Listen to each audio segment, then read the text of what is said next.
강아지 대퇴골드 무혈성 괴사는 성장판이 폐쇄되기 전인 11개월 미만의 강아지에게 발견되는 심각한 문제 중의 하나입니다. 유전적인 영향이 크지만 외상이나 호르몬 수준의 변화도 이 병에 영향을 줄 수 있다고 하고요. 주로 치아와, 비숑 프리제, 푸들, 포메라니안 같은 소형견에게 더 자주 발생하는 경향이 있습니다. 고관절은 대퇴골, 허벅지뼈와 골반, 엉덩이뼈로 이루어져 있는데요.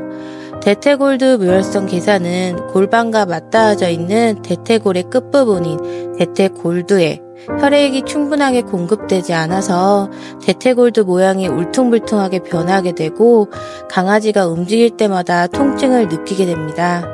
그래서 아픈 다리를 안 쓰려고 들고 다니거나 강아지가 점점 활동을 안 하려고 하게 되고 이로 인해서 다리 근육량이 점점 감소하게 되어 강아지가 걷는 것이 매우 힘들어지는 무서운 병입니다. 문제가 발생한 다리를 절뚝거리거나 점프를 힘들어하며 계단을 오르는 것을 거부할 수 있습니다. 또한 아픈 다리로 인해서 뒷다리에 손이 갈 경우 공격성을 보일 수 있고요. 심한 경우에는 아픈 다리에 체중을 실지 않기 위해 세 발로 걷는 경우도 있습니다. 이는 결국 근육이 빠져서 양쪽 다리의 근육량이 달라지게 되는 결과를 낳게 되고 강아지 보행에 심각한 문제가 발생하게 됩니다. 대퇴골드 무혈성 괴사는 문제가 있는 쪽의 대퇴골드를 반듯하게 잘라내는 대퇴골드 제거 수술로 치료하는 경우가 대부분입니다. 강아지는 대퇴골드가 없어도 주변 조직이 대퇴골드의 역할을 대신한다고 하니 통증을 일으키는 울퉁불퉁한 대퇴골드를 절단해서 통증을 느끼지 않도록 하는 수술입니다. 너무 늦게 발견해서 양쪽 다리 근육이 현저하게 차이가 나서 보행에 문제가 있는 경우에는 수술을 하더라도 재활에 오랜 시간이 걸리거나 절뚝일 수 있다고 합니다. 저희 꽁띠는 8개월 차에 대퇴골드 무혈성 괴사증을 의심받았습니다. 대퇴골드 무혈성 괴사증이 의심돼서 병원에 가게 된 계기는 꽁띠가 엄마가 불러도 오지 않고 멀리서 멀뚱멀뚱 쳐다보고 있는 경우가 많았고 잠을 잘 때 뒤쪽 다리가 불편한지 자꾸 잠을 뒤척였어요.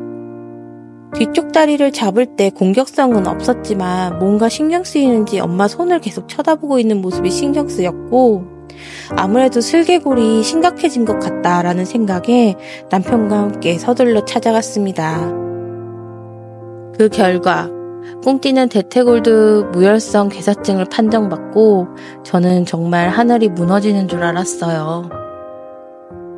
대퇴골드 무혈성 괴사증을 판정받고 저는 꽁띠를 안고 병원을 여러 군데를 다녔습니다. 아무래도 여러 군데에서 상담을 받아보는 것이 나을 것 같다라는 생각이었어요. 첫 병원에서는 대퇴골드 무혈성 괴사증 판정을 받은 아이들은 높은 확률로 슬개골도 아픈 경우가 많고 따라서 대퇴골드 무혈성 괴사증 수술을 하실 때 슬개골도 같이 하시는 게 좋다고 안내를 받았습니다. 양쪽 다리 근육이 다른 상태에서 수술을 하게 되면 재활을 해도 일부 개체는 다리를 절뚝일 수 있다고 안내를 받았어요.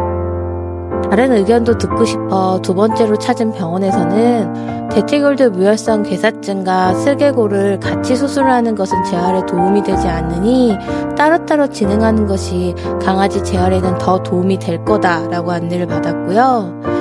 강아지가 당장 심각하게 다리를 절거나 근육량이 현저하게 차이가 나는 게 아닐 때는 약물 치료를 하면서 지켜보는 것도 방법이라고 하셨어요. 그러다가 다리를 절기 시작하면 대퇴골드 무혈성 괴사증 수술을 하고 슬개골 3기에 진입하면 슬개골도 따로 수술을 잡는 것이 좋을 것 같다라고 안내를 받았습니다.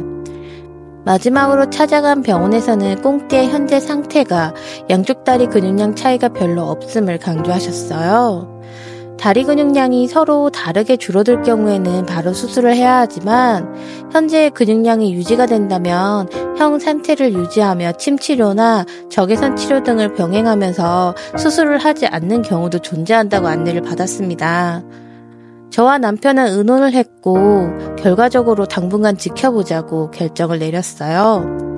대신 매일 아침 저녁으로 무리하지 않는 수준에서 산책과 짐볼, 밸런스보드, 수영으로 근력 운동을 시키고 매일 저녁마다 원적외선 코트를 구입해서 마사지와 함께 관리를 해주었습니다.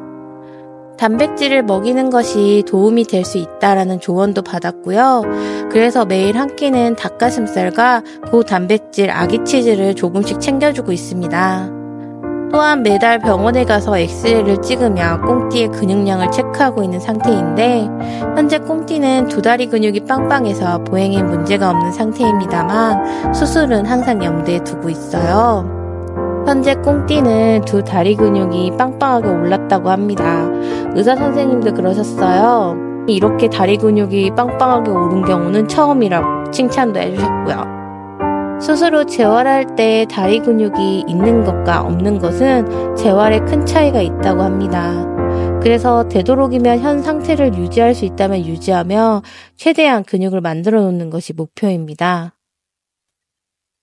마지막으로 요약해보면 대퇴골드 무혈성 괴사를 판정받은 강아지의 반려인은 내 강아지의 수술을 항상 생각하고 계셔야 됩니다. 대부분의 경우에는 수술 외에는 해결 방법이 없다고 생각하셔야 하고요. 강아지가 통증이 없다면 수술 후 빠른 재활을 위해서 수술하기 전에 반려인이 근력운동 및 식단 관리를 철저하게 해주면 아이가 수술하고 난 뒤에 빠른 회복을 할 수 있을 것 같아요. 강아지 근력운동 추천으로는 짐볼 운동과 수영을 추천드리고요. 긴 시간 하는 것보다 하루에 1분에서 5분 정도씩이라도 꾸준하게 해주면서 강아지가 스트레스 받지 않게 적절한 간식 보상을 주는 것이 중요할 것 같습니다. 다음 알쓸강정 시간에는 강아지 유전병 중에 하나인 슬개골에 대해서 강아지를 키우는 입장에서 이야기를 해보도록 하겠습니다. 긴 영상 봐주셔서 감사합니다.